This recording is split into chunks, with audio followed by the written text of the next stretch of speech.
Hello students, अब मैं आपके साथ जो है income from other sources head से रिलेटेड जो न्यूमेरिकल्स प्रॉब्लम्स हैं उनको डिस्कस करने जा रहा हूँ। प्रॉब्लम्स को डिस्कस करने के लिए जो मैं बुक प्रेफर करूँगा वो डॉक्टर एच.सी. मल्होत्रा जी की जो बुक है जो साहित्य भवन पब्लिकेशन द्वारा पब्लिश की जाती है उसको प्रेफर करूँगा। आपको ये चैप्टर अगर बेटर वे से अंडरस्टैंड करना है तो सबसे पहले उस बुक को अरेंज कीजिए और फिर वन बाय वन जो भी मैं आपके साथ इलस्ट्रेशंस डिस्कस करता हूँ, जो भी अनसोल्ड क्वेश्चंस में आपके अनसोल्ड प्रॉब्लम्स में आपके साथ डिस्कस करता हूं, उनको वन बाय वन वो बेटर वे से अंडरस्टैंड कीजिए। देखिए, सबसे पहली बात तो ये है कि मैं आपके साथ जो है इस बुक में जो गिफ्ट से रिलेटेड कंसेप्ट है उससे रिलेटेड जो प्रॉब्लम्स हैं उनको डिस्कस करने जा रहा हूँ। देखिए, जैसा कि मैं पहले भी डिस्कस कर चुका हूँ पार्ट नंबर 2 में कि जो गिफ्ट होते हैं अगर वो फैमिली मेंबर से मिलते हैं तो गिफ्ट फैमिली मेंबर से मिलेगा तो वो उसकी वैल्यू गिफ्ट की एग्जम्प्टेड होगी, यानी gifts from family member fully exempted होते हैं, टैक्सेबल नहीं होते हैं, नंबर 1। नंबर 2, अगर नॉन फैमिली मेंबर से गिफ्ट मिलते हैं तो नॉन फैमिली मेंबर से अगर गिफ्ट मिलता है ओन मैरिज, एसएससी की ओन मैरिज पर मिलता है या अंडर विल मिलता है तब भी एग्जम्प्टेड होता है।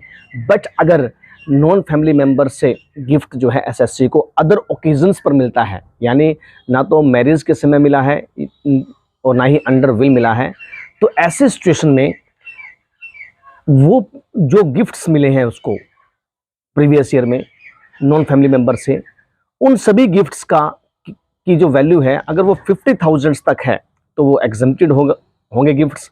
अगर वैल्यू 50,000 से ज़्यादा है तो टोटल जो वैल्यू है वो गिफ्ट्स की जो है वो टैक्सेबल हो जाएगी।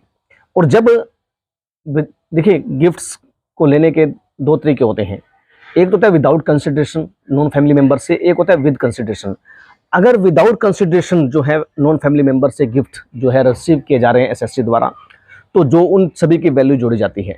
बट अगर विद कंसिडरेशन की बात आती है, यानी अगर कुछ पैसा जो है वो एसएससी द्वारा पेड भी किया जा रहा है, तो ऐसी सिचुएशन में जो है मार्केट वैल्यू का कंपैरिजन जो पेड वैल्यू के साथ किया जाता है, डिफरेंस फाइंड आउट किया जाता है, ठीक है। या अगर जो आपके पास जो इमूवेबल प्रॉपर्टीज़ हैं वो उनकी बात की जाती है तो स्टैंप ड्यूटी का वैल्यूएशन जो है वो अमाउंट पेड के साथ किया जाता है। और अगर वो सभी जो गिफ्ट्स मिले हैं मूवेबल प्रॉपर्टी या इमूवेबल प्रॉपर्टी के, उनकी वैल्यू अगर जो है वो 50,000 से ज़्यादा है तब पैसा जो है टैक्सेबल होता है, अदरवाइज क्या होता है, एग्जम्प्टेड। अब ये देखते हैं फर्स्ट इलस्ट्रेशन जो है जो साहित्य भवन पब्लिकेशन की बुक की है वो क्या कहती है। ये कहते हैं compute the taxable income under the head income from other sources. हमारे पास ये कहते हैं कि income from other sources head में कितनी इनकम टैक्सेबल होगी ये बताइए। और in this question movable property के बारे में बात की गई है, ठीक है। दो केसेस हैं इस क्वेश्चन में, केस नंबर 1 और केस नंबर 2। देखिए, केस नंबर 1 क्या कहता है कि एसएससी को एक डायमंड रिंग मिलती है। डायमंड रिंग एसएससी क्या रिसीव करता है, डायमंड रिंग, और एक गिफ्ट उसको मिलता है आर्ट वर्क का, यानी फोटो या पिक्चर वगैरह जो है उसको गिफ्ट में मिलती है। अब ये देखिए कि केस नंबर 1 में जब हम केस नंबर 1 को रीड करते हैं तो इसमें एक बात कही गई है कि ये जो केस नंबर 1 है ये विदाउट कंसिडरेशन का है। देखिए, जो गिफ्ट मिला है उनकी मार्केट वैल्यू गिवन है, but nothing is paid by the SSC, यानी परचेज प्राइस क्या है, नील है, तो कुछ भी जो है वो एसएससी द्वारा पेड नहीं किया गया है। इसका मतलब ये है कि प्रीवियस ईयर के दौरान नॉन फैमिली मेंबर से अगर एसएससी को गिफ्ट मिलता है, ठीक है, और विदाउट कंसिडरेशन मिलता है, तो ऐसे सिचुएशन में ये देखिए उन सभी जो गिफ्ट्स प्रीवियस ईयर में मिले हैं उनकी टोटल मार्केट वैल्यू कितनी है। जैसे यहाँ पर फर्स्ट की मार्केट वैल्यू 40 है, सेकंड की 20 है, 40 और 20। इसका मतलब ये है कि एसएससी को फर्स्ट केस में प्रीवियस ईयर में जो गिफ्ट मिले हैं उन सभी गिफ्ट्स की जो टोटल मार्केट वैल्यू है वो 50,000 है। अब पिक्चर क्लियर हो चुकी है, 50,000 तक गिफ्ट्स की वैल्यू क्या होती है, एग्जम्प्टेड। यानी फर्स्ट केस में कोई भी अमाउंट जो है गिफ्ट का जो है वो एसएससी के हाथों में टैक्सेबल नहीं होगा। बट ये याद रखना, अगर यहीं पर क्या होता 40 की जगह 50 होता, 10 की जगह 20 होता, तो 50 और 20 कितने होते हैं, 70,000। तो 70 के 70,000 जो है वो गिफ्ट्स जो क्या हो जाते हैं, टैक्सेबल हो जाते हैं। ये है फर्स्ट केस। दूसरा केस है मूवेबल प्रॉपर्टी का ही है। ये कहते हैं कि सेम गिफ्ट मिलते हैं, डायमंड रिंग मिलती है और आर्ट वर्क मिलता है, यानी पिक्चर या फोटो मिलती है कोई। पर यहां पर सेकंड केस में क्या, फर्स्ट और सेकंड केस में क्या डिफरेंस है? सेकंड केस में ये है कि सेकंड केस में some amount is also paid by the SSC for gift. पहले केस में जब उसको डायमंड रिंग मिलती है तो वो 1,12,000 पेड करता है। सेकंड केस में जब आर्ट वर्क मिलती है तो वो कितना पेड करता है? 39,000 पेड करता है। मैं आपके साथ पहले डिस्कस कर चुका हूं कि अगर विद कंसिडरेशन जो है एसएससी को गिफ्ट मिलते हैं तो जो मार्केट वैल्यू होगी मूवेबल प्रॉपर्टी की, अगर इमूवेबल है तो उसके जो स्टैंप ड्यूटी की वैल्यू होगी, तो इमूवेबल प्रॉपर्टी की सिचुएशन में जो मार्केट वैल्यू है और जो अमाउंट पेड किया गया है यानी परचेज प्राइस है, उन दोनों का डिफरेंस निकाला जाएगा। और उन दोनों का जो डिफरेंस है सभी प्रकार के गिफ्ट्स के लिए निकाला जाएगा। और जो टोटल अमाउंट आएगा, जैसे यहां पर जो है फर्स्ट का डिफरेंस है 38,000, सेकंड का डिफरेंस है 11,000, यानी टोटल डिफरेंस कितना है? 49,000 का। यानी एसएससी को जो विद कंसिडरेशन गिफ्ट मिले हैं उनकी जो वैल्यू है वो कितनी है? 49,000 है। अब बात वही आके खड़ी हो जाती है कि 50,000 रुपीज तक के गिफ्ट की वैल्यू क्या होती है? एग्जम्प्टेड होती है। यानी बोथ सिचुएशन, दो सिचुएशंस हैं यहां पर। एक तो है विदाउट कंसिडरेशन, मतलब कोई भी पैसा नहीं दिया जाता है, और एक है विद कंसिडरेशन, पैसा दिया जाता है। दोनों सिचुएशंस में क्या करना है आपने? दोनों सिचुएशंस में जो है पहले सिचुएशन में मार्केट वैल्यू को ही जो है वो कंसिडर करना है, ठीक है, गिफ्ट की वैल्यू। और दूसरी सिचुएशन में जब कुछ पेमेंट करता है तो मार्केट वैल्यू में से जो है वो परचेज प्राइस को लेस करने के बाद जो वैल्यू आएगी उस वैल्यू को कंसिडर किया जाएगा, ये फाइंड आउट करने के लिए कि गिफ्ट पर टैक्स लगेगा या नहीं लगेगा। तो ये है हमारे पास first illustration regarding the gift. अब मैं इस बुक की गिफ्ट से रिलेटेड जो सेकंड न्यूमेरिकल प्रॉब्लम है, इलस्ट्रेशन नंबर 14, वो डिस्कस आपके साथ करने जा रहा हूं। इलस्ट्रेशन नंबर 14 ये गिफ्ट से, ये प्योरली गिफ्ट से रिलेटेड है। अब इसमें क्या है कि on the marriage anniversary of mister Ramesh, देखिए मिस्टर रमेश की मैरिज एनिवर्सरी होती है 8 अगस्त को 2020 को। वो क्या करता है? वो रिलेटिव से और फैमिली फ्रेंड से, यानी फैमिली मेंबर से और फैमिली फ्रेंड से गिफ्ट्स रिसीव करता है, ठीक है। दोबारा से देख लीजिए, मैरिज रमेश जो है वो अपनी मैरिज एनिवर्सरी पर, ठीक है, रिलेटिव्स एंड फैमिली फ्रेंड्स से जो है वो गिफ्ट्स मिलते हैं टू द कपल। कपल का मतलब है उसको और उसकी वाइफ को, ठीक है। ये 10 टाइप्स के गिफ्ट्स मिल रहे हैं on the occasion of marriage anniversary, not on the occasion of marriage. अगर ये सारे गिफ्ट्स मैरिज के समय मिलते फिर तो कोई प्रॉब्लम नहीं है, सभी गिफ्ट्स की वैल्यू क्या आती? नील आती, यानी कोई भी गिफ्ट जो है वो उसके हाथों में टैक्सेबल नहीं होता। अब मैरिज एनिवर्सरी पर मिल रहे हैं तो वो उसको और उसकी वाइफ को, तो ये फाइंड आउट करना पड़ेगा कि कौन सा गिफ्ट टैक्सेबल होगा, कौन सा एग्जम्प्टेड होगा, ठीक है। ये लास्ट में पूछा गया, explain which gift are liable to be included in the income of mister Ramesh and missus Ramesh. Question ये है कि इन 10 के 10 गिफ्ट्स में से 10 के 10 गिफ्ट्स में से कौन सा गिफ्ट मिस्टर रमेश के हाथों में टैक्सेबल होगा और कौन सा जो है मिसेज रमेश के हाथों में क्या होगा? टैक्सेबल होगा। मैं दोबारा से अपनी बात रिपीट कर रहा हूं। सबसे पहले तो आपने ये देखना है कि फैमिली मेंबर से जो भी गिफ्ट मिले हैं, चाहे उसको चाहे उसकी वाइफ को, ठीक है। जब रमेश की बात करेंगे तो रमेश को, और मिसेज रमेश की बात करें तो मिसेज रमेश को, फैमिली मेंबर से जो भी गिफ्ट मिलेंगे वो क्या होंगे? एग्जम्प्टेड, ठीक है। और जो नॉन फैमिली मेंबर से मिलेंगे वो इंडिविजुअल, जो इसको मिलेंगे इसके हाथों में टैक्सेबल होंगे, जो मिसेज रमेश को मिलेंगे मिसेज रमेश के हाथों में क्या होंगे? टैक्सेबल। ये दोनों अलग अलग एसएससी हैं, मिस्टर रमेश अलग एसएससी है और मिसेज रमेश अलग एसएससी है, ठीक है। सबसे पहली बात, कजन वर्ड आ गया, तो इसका मतलब ये है कि जैसे ही कजन वर्ड आपके पास आया तो आपको पता है कजन से कोई भी गिफ्ट मिलेगा, चाहे मिस्टर रमेश को मिले चाहे मिसेज रमेश को मिले, दैट इज एग्जम्प्टेड। मतलब ये है, sorry, that is fully taxable होगा, ठीक है, उस पर टैक्स लगेगा। पर यहां पर बात क्या आ गई? और उसकी वैल्यू कितनी है गिफ्ट की 55,000। यानी रमेश को जो gift, cousin of mister Ramesh gifted a diamond ring to missus Ramesh, यानी मिस्टर रमेश का कजन उसकी वाइफ को 55,000 की जो है वो डायमंड रिंग देता है। तो आपको अब इस आपको बिल्कुल पिक्चर क्लियर है, गिफ्ट की वैल्यू 50,000 से ज़्यादा है। इसका मतलब ये है कि अब ये जो गिफ्ट मिला है 55,000 का किसको, मिसिज रमेश को, ये क्या हो जाएगा, ये टैक्सेबल हो जाएगा। और यहाँ तक कि इसके बाद के सारे गिफ्ट्स जो हैं, जो मिसिज रमेश को नॉन फैमिली मेंबर से मिलेंगे वो भी टैक्सेबल हो जाएंगे। क्यों? क्योंकि सभी गिफ्ट्स जो उसको मिलेंगे मिसिज रमेश को, उन सभी का जोड़ जो है 50,000 तक अगर होता तो एग्जेम्प्टेड था, ठीक है, और 50,000 से अगर ज़्यादा होता तो पूरा क्या टैक्सेबल है। फर्स्ट गिफ्ट थी, उस फर्स्ट जो गिफ्ट है उसको 55,000 का वो मिल चुका है।